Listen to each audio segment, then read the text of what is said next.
Hello guys, स्वागत है आपका 21 मई के इंपॉर्टेंट करंट अफेयर क्वेश्चन में। तो आज हम देखेंगे 21 मई के इंपॉर्टेंट करंट अफेयर क्वेश्चन। तो चलिए शुरू करते हैं अपने फर्स्ट क्वेश्चन के साथ में।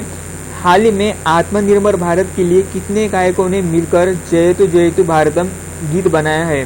क्या नाम है गीत का? जयतु जयतु भारतम। ठीक है, तो ये जो जयतु जयतु भारत गीत है ये बनाया है 211 गायकों ने। कितने? 211 गायकों ने। ठीक है, ये किस लिए बनाया गया है? ये जो आत्मनिर्भर भारत अभी पहल शुरू की है उसके सम्मान में बनाया गया है। ठीक है, ये जो गीत बनाया गया है इसमें सभी है, लता मंगेशकर जी है, आशा भोसले जी है, सोनू निगम जी भी है, जितने भी इम्पोर्टेंट और जितने भी गायक है हमारे देश के वो इसमें है। ठीक है, तो अभी यहाँ पे बात हो रही है आत्मनिर्भर भारत की। तो ये आत्मनिर्भर भारत क्या है? आत्मनिर्भर भारत एक पहल है जो अपने प्रधानमंत्री द्वारा की गई है। ठीक है, तो इसमें क्या होगा कि हम स्वदेशी जो चीज़ें वो अपनाएंगे ज़्यादा से ज़्यादा। ठीक है, यहीं पे उसका प्रोडक्शन होगा और यहीं पे हम इसको यूज़ करेंगे। तो ये है आत्मनिर्भर भारत। ठीक है, तो उसके बाद आप अगर मेरे चैनल पे नए हो तो नीचे प्लीज़ सब्सक्राइब का बटन है उसको प्रेस कर दीजिए और उसके साइड में जो बेल आइकॉन है उसको भी प्रेस कर दीजिए। ठीक है, तो ताकि आप जो मेरे लेटेस्ट वीडियो है सबसे पहले देख सके। तो चलिए चलते नेक्स्ट क्वेश्चन की तरफ। हाल ही में पीएम ई विद्या कार्यक्रम के लिए कितने विश्वविद्यालयों को चुना गया है? पीएम ई विद्या कार्यक्रम। ठीक है, इसमें क्या है कि 100 विश्वविद्यालय चुने गए। कितने? 100 विश्वविद्यालय चुने गए। इसका आंसर क्या है? C100। अभी ये पीएम ई विद्यालय कार्यक्रम क्या है? आप सभी को पता है कि लॉकडाउन की वजह से क्या है, स्कूल पूरे की बंद है, इसलिए जो ऑनलाइन एजुकेशन है उसको प्रमोट करने के लिए पीएम ने ई विद्या कार्यक्रम शुरू किया है। ठीक है, तो इसमें क्या है, जो अपने इंडिया के 100 सर्वश्रेष्ठ विश्वविद्यालय उसको चुना गया है। ठीक है, अभी इसमें क्या होगा कि क्लास 1 to क्लास 12 तक DTH के द्वारा ऑनलाइन एजुकेशन पढ़ाई जाएगी। ठीक है, तो हर एक क्लास के लिए यहाँ पे अलग अलग से चैनल होगा। ठीक है, तो इसकी वजह से जो 100 विश्वविद्यालय है उसका चुनाव किया गया है। तो इसका आंसर क्या है? C100। तो ये ध्यान में रखना। तो चलिए चलते नेक्स्ट क्वेश्चन की तरफ। नेक्स्ट क्वेश्चन है, हाल ही में किसने बॉल चमकाने के लिए थूक के इस्तेमाल पर प्रतिबंध लगाया है? बॉल चमकाने के लिए क्रिकेट में थूक इस्तेमाल होती है, तो इस पर प्रतिबंध किसने लगाया? इस पर लगाया है ICC ने, मतलब इंटरनेशनल क्रिकेट काउंसिल ने इस पर प्रतिबंध लगाया है। ठीक है, तो हाल ही में यही सेम जो टॉपिक है, मतलब बॉल पर थूक लगाना, इससे पहले किस देश ने उस पर प्रतिबंध लगाया था? इससे पहले लगाया था ऑस्ट्रेलिया ने इसके ऊपर प्रतिबंध। ठीक है, तो ये भी ध्यान में रखना। ठीक है, तो अभी यहाँ पे क्वेश्चन आता है, बॉल पे थूक क्यों लगाई जाती है क्रिकेट में? तो ये थूक किस लिए लगाई जाती है? ताकि जो बॉलर है उसको ग्रिप मिल सके, इसकी वजह से थूक लगाई जाती है। अब ये जो बॉल पे थूक लगाते हैं इसकी वजह से क्या हो सकता है? कोविड-19 का प्रसारण हो सकता है। तो इसकी वजह से जो ICC है उन्होंने डिसीजन लिया है कि जो बॉल पे थूक लगाते हैं उसके इस्तेमाल पर अभी प्रतिबंध लगाया गया है। ठीक है, तो यहाँ पे बात हो रही है ICC की। ठीक है, तो ICC का लॉन्ग फॉर्म क्या है? International cricket council. यहाँ इसका हेडक्वार्टर कहाँ है? इसका हेडक्वार्टर है दुबई में। ठीक है, इसके प्रेजेंट CEO कौन है? इसके प्रेजेंट CEO है मनु सहानी। कौन है? मनु सहानी। और इसके चेयरपर्सन कौन है? शशांक मनोहर। ये दोनों भी भारतीय है अभी। ठीक है, तो और ICC की शुरुआत कब हुई थी? ICC शुरुआत हुई थी 1909 में। ये भी ध्यान में रखना। तो चलिए चलते हैं नेक्स्ट क्वेश्चन की तरफ। तो नेक्स्ट क्वेश्चन है, हाल ही में अलीबाबा के संस्थापक जैक मा ने किस बैंक से बोर्ड से इस्तीफा दिया है? मतलब किस बैंक के बोर्ड से उन्होंने इस्तीफा दिया है? हाल ही में उन्होंने सॉफ्ट बैंक जो है वुड्स बैंक के बोर्ड से इस्तीफा दिया है। ठीक है, यहाँ पे बात हो रही है अलीबाबा के संस्थापक जैक मा की। ठीक है, और यहाँ पे बात भी हो रही है सॉफ्ट बैंक की। तो सॉफ्ट बैंक कहाँ पे है? सॉफ्ट बैंक है का जो हेडक्वार्टर है वो है टोक्यो में। ठीक है, और इसकी जो शुरुआत हुई थी 1981 में। ठीक है, तो ये सभी चीज़ें सॉफ्ट बैंक की रिगार्डिंग ध्यान में रखना। तो चलिए चलते नेक्स्ट क्वेश्चन की तरफ। नेक्स्ट क्वेश्चन है, हाल ही में रत्नाकर मतकरी का निधन हुआ है। रत्नाकर मतकरी का निधन हुआ है, वे कौन थे? वे थे लेखक, एक मराठी लेखक थे। हाल ही में इनका निधन हुआ है, तो इसका आंसर है B लेखक। ये भी ध्यान में रखना। तो चलिए जल्दी नेक्स्ट क्वेश्चन की तरफ। हाल ही में कोविड-19 के बाद शुरू होने वाली दुनिया की पहली खेल स्पर्धा, यहाँ पे स्पर्धा चाहिए था, सॉरी, कौन बनी है? बुंडेलिसा फुटबॉल लीग हाल ही में जो कोविड-19 के बाद शुरू होने वाली पहली स्पर्धा बनी है। ठीक है, तो ये कहाँ पे शुरू होती है? ये शुरू होती है जर्मनी में। ठीक है, उसके बाद में यहाँ पे जो बुंडेलिसा फुटबॉल लीग लिखा है तो इसका मीनिंग क्या है? इसका मीनिंग है फेडरल लीग। क्या है? Federal league. तो ये भी ध्यान में रखना। तो ये जो स्पर्धा हो रही है ये सिर्फ प्लेयर इसमें खेलेंगे, इसमें कोई दर्शक नहीं रहेगा, कोई प्रेक्षक नहीं रहेगा, कोई ऑडियंस नहीं रहेगी। ठीक है, तो कहाँ पे शुरू, कौन सी लीग शुरू हो रही है? Bundesliga football league. तो ये नाम ध्यान में रखना। तो चलिए चलते नेक्स्ट क्वेश्चन की तरफ। नेक्स्ट क्वेश्चन है, हाल ही में किसने पब्लिक हेल्थ स्कूल स्थापित करने की घोषणा की? पब्लिक स्कूल हेल्थ किसने स्थापित करने की घोषणा की? हाल ही में दिल्ली विश्वविद्यालय ने पब्लिक हेल्थ स्कूल स्थापन करने की घोषणा की। इसका आंसर क्या है? सी, दिल्ली विश्वविद्यालय। तो चलिए चलते नेक्स्ट क्वेश्चन की तरफ। नेक्स्ट क्वेश्चन है, हाल ही में किस राज्य सरकार ने कक्षा 10वीं की शेष परीक्षा रद्द करने की घोषणा की? कक्षा 10वीं की शेष परीक्षा रद्द करने की घोषणा की है हाल ही में मध्य प्रदेश ने। इसका आंसर क्या है? बी, मध्य प्रदेश। अभी मध्य प्रदेश में क्या है कि जो 10वीं कक्षा की जो परीक्षा बची थी उसको भी रद्द करने की घोषणा की है, क्योंकि कोविड-19 की वजह से उसको कंडक्ट नहीं किया जा सकता। ठीक है, तो यहाँ पे बात हो रही है मध्य प्रदेश की। ठीक है, तो जब जब मध्य प्रदेश की बात आती है तब तक जितने भी करंट अफेयर्स मध्य प्रदेश की रिगार्डिंग हुई है मैं आपको रिवाइज करूंगा। तो चलिए शुरू करते हैं अपने रिवाइज करंट अफेयर के दौर को। ठीक है, तो सबसे पहले क्या आया था कि जीवन अमृत योजना वहां पे लॉन्च हुई थी। ठीक है, ये जीवन अमृत योजना क्यों लॉन्च हुई थी? इम्यूनिटी बढ़ाने के लिए। इसमें त्रिकूट चूर्ण का वाटअप किया गया था, 50-50 ग्राम के पैकेट दिए गए थे। ठीक है, दूसरी कौन थी? जीवन शक्ति योजना लॉन्च हुई थी। ठीक है, जीवन शक्ति में महिलाओं को मास्क बनाने के लिए कहा गया था। उसके बाद टॉप पेरेंट ऐप भी मध्य प्रदेश में लॉन्च हुआ था। ठीक है, संकल्प योजना भी मध्य प्रदेश में लॉन्च हुई थी। उसमें सिर्फ पूरे मध्य प्रदेश में के सिर्फ उमरिया डिस्ट्रिक्ट में उसको लॉन्च किया था। ये किस लिए थी? जो बुजुर्ग है उनको सहायता प्रदान करने के लिए। उसके बाद जो है चौथा जो है पुनः मुख्यमंत्री जन कल्याण संबल योजना भी मध्य प्रदेश में लॉन्च हुई थी। उसके बाद में FIR आपके द्वार, ये भी मध्य प्रदेश में लॉन्च हुई थी। उसके बाद में चरण पहल जो है, कल के करंट अफेयर में मैं बताया था, चरण पहल भी मध्य प्रदेश में लॉन्च हुई थी। ठीक है, तो ये सभी बात रही मध्य प्रदेश की रिगार्डिंग।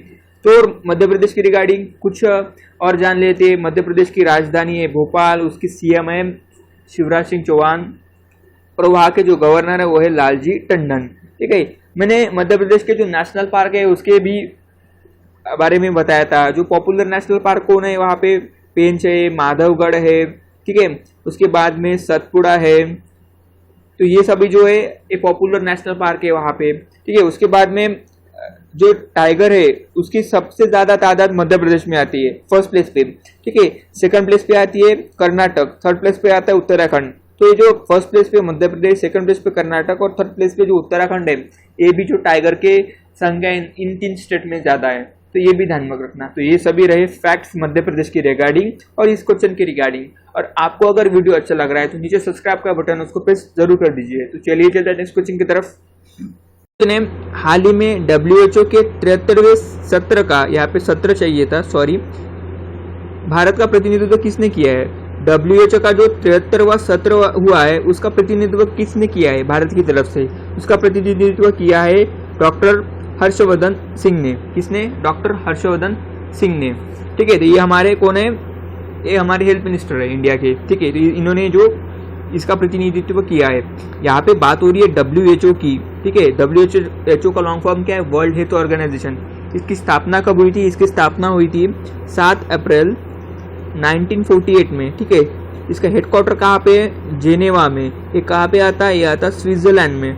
ठीक है, अभी जो WHO है उसके रिगार्डिंग एक काफ़ी पॉपुलर चर्चा हो रही थी कि इसकी जो फंडिंग है वो अमेरिका ने बंद कर दी, लेकिन चाइना ने उसको $30 मिलियन की फंडिंग दी। कितनी है? $30 मिलियन। तो ये भी आपको ध्यान रखना चाहिए। ठीक है, तो चलिए जो नेक्स्ट क्वेश्चन की तरफ। हाल ही में परजीवी कवक की एक नई प्रजाति खोजी गई है। किस परजीवी की कवक की एक नई प्रजाति खोजी गई है? इसका नाम किस पर रखा गया है? हाल ही में जो परजीवी कवक की नई प्रजाति खोई गई है उसका नाम किस पर रखा गया है बोलते हैं? इसका जो नाम है वो ट्विटर के नाम के ऊपर रखा गया है। किसके नाम के ऊपर? ट्विटर के नाम के ऊपर। ठीक है, तो इसका जो बेसिकली पूरा नाम रखा गया है वो है टोगोलोमाइसिस ट्विटरी। क्या? टोगोलोमाइसिस ट्विटरी। आपको ये ध्यान में रखना है, टोगोलोमाइसिस ट्विटरी इसका, ये जो परजीवी है उसका नया नाम है। ठीक है, यहाँ पे बात हो रही है ट्विटर की। तो ट्विटर की शुरुआत हुई थी 2006 में। ठीक है, इसका जो हेडक्वार्टर है सैन फ्रांसिस्को में है और ये आता है कैलिफोर्निया में।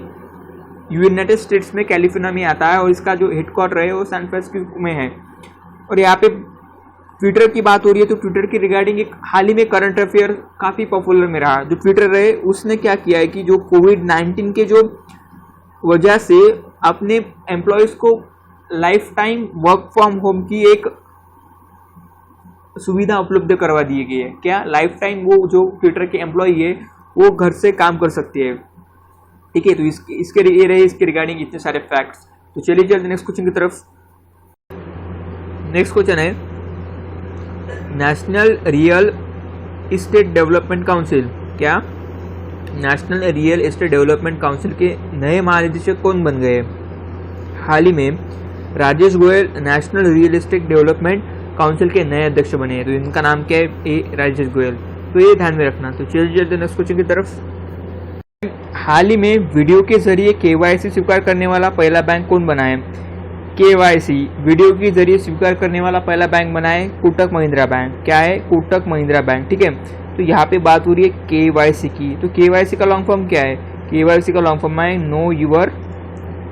No your customer. क्या है? Know your customer. तो ये केवाईसी का लॉन्ग फॉर्म है। ठीक है, तो यहाँ पे बात हो रही है कोटक महिंद्रा बैंक की। तो कोटक महिंद्रा बैंक की शुरुआत कब हुई थी? इसकी शुरुआत हुई थी 2003 में। ठीक है, इसकी शुरुआत हुई थी 2003 में। इसका हेडक्वार्टर कहाँ पे है? इसका हेडक्वार्टर है मुंबई में। और इसके जो प्रेजेंट सीईओ है और एमडी है वो है उदय कोटक। क्या है? उदय कोटक। तो ये भी आपको ध्यान में रखना। इसका हेडक्वार्टर है मुंबई में और इसका जो सीईओ है वो उदय कोटक और इसकी शुरुआत हुई थी 2003 में हुई थी। ठीक है, तो इसका जो टैगलाइन है वो क्या है आपको पता है? कोटक महिंद्रा का टैगलाइन क्या है? इसका है लेट्स मेक मनी सिंपल। क्या है? Let's make money simple. क्या है? Let's make money simple. ये भी आपको ध्यान में रखना चाहिए। ठीक है, तो ये रही कोटक महिंद्रा के बैंक के रिगार्डिंग फैक्ट्स। तो चलिए चलते अपने नेक्स्ट क्वेश्चन की तरफ। नेक्स्ट क्वेश्चन है हाल ही में बॉब वॉटसन का निधन हुआ है। वे किस खेल से संबंधित थे? बॉब वॉटसन, इनका हाल ही में निधन हुआ है। वो किस खेल से संबंधित थे? वे थे बेसबॉल खेल से संबंधित थे। एक काफ़ी पॉपुलर प्लेयर थे बेसबॉल के। तो हाल ही में उनका निधन हुआ है। इनको द बुल इस नाम से भी जाना जाता था। क्या? The bull. ये भी आपको ध्यान में रखना है। ठीक है, तो चलिए चलते नेक्स्ट क्वेश्चन की तरफ। नेक्स्ट क्वेश्चन है हाल ही में केंद्र सरकार ने राज्यों के सकल राज्य घरेलू उत्पादन की उधार सीमा को कितने प्रतिशत कर दिया है? सकल राज्य घरेलू उत्पादन उधार सीमा को कितने प्रतिशत किया है? तो इसको किया है अभी हाल ही में 5%। ये पहले थे 3%। ठीक है, ये 3% से बढ़ाकर अभी कर दिए 5%। ठीक है, तो अभी सकल घरेलू राज्य उधार सीमा क्या है? इसको कहते हैं GSDP। जैसे एक देश की जो GDP रहती है उसी तरह जो स्टेट की वो GSDP रहती है, ग्रॉस स्टेट डेवलप प्रोडक्ट। क्या है? Gross state develop product. तो ये भी आपको ध्यान में रखना। कितना कर दिया? अभी बढ़ाकर 5% कर दिया है। ठीक है, तो चलिए चलते नेक्स्ट क्वेश्चन की तरफ। नेक्स्ट क्वेश्चन है हाल ही में फ्लिपकार्ट ने किसके साथ समझौता किया है? फ्लिपकार्ट ने हाल ही में समझौता किया है विशाल मेगा मार्ट के साथ। किसके साथ? विशाल मेगा मार्ट के साथ। ठीक है, तो हाल ही में फ्लिपकार्ट ने इनके साथ समझौता किया है। अभी क्या होगा कि जो विशाल मेगा मार्ट के जितने भी इसेंशियल प्रोडक्ट है ये भी ऑनलाइन सेल होंगे फ्लिपकार्ट के ऊपर। ठीक है, इसलिए इन्होंने समझौता किया है। ठीक है, यहाँ पे बात हो रही है फ्लिपकार्ट की। फ्लिपकार्ट का जो शुरुआत हुई थी 2007 में हुई थी। ठीक है, और इसका जो हेडक्वार्टर है वो हेडक्वार्टर है बेंगलुरु में। ठीक है, इसकी शुरुआत हुई थी 2007 में। इसका हेडक्वार्टर है बेंगलुरु में। ठीक है, ये भी आपको ध्यान में रखना चाहिए। अभी यहाँ पे बात हो रही है फ्लिपकार्ट की। तो फ्लिपकार्ट को हाल ही में वॉलमार्ट ने खरीदा था। ठीक है, अभी हाल ही में फ्लिपकार्ट और वॉलमार्ट के जो CEO है CRO चीफ रिस्क ऑफिसर, उसका भी तबादला हुआ था। तो ये भी मैंने जो पिछले करंट अफेयर्स की वीडियो है उसमें मैंने कवर कर दिया था। ठीक है, तो भी ये रहे आज के करंट अफेयर क्वेश्चंस। अगर आपको वीडियो अच्छा लग रहा है तो नीचे सब्सक्राइब का बटन है उसको जरूर प्रेस कर दीजिए और उसके साइड के बेल आइकॉन भी प्रेस कर दीजिए। ठीक है, तो that's it for today. Have a good day.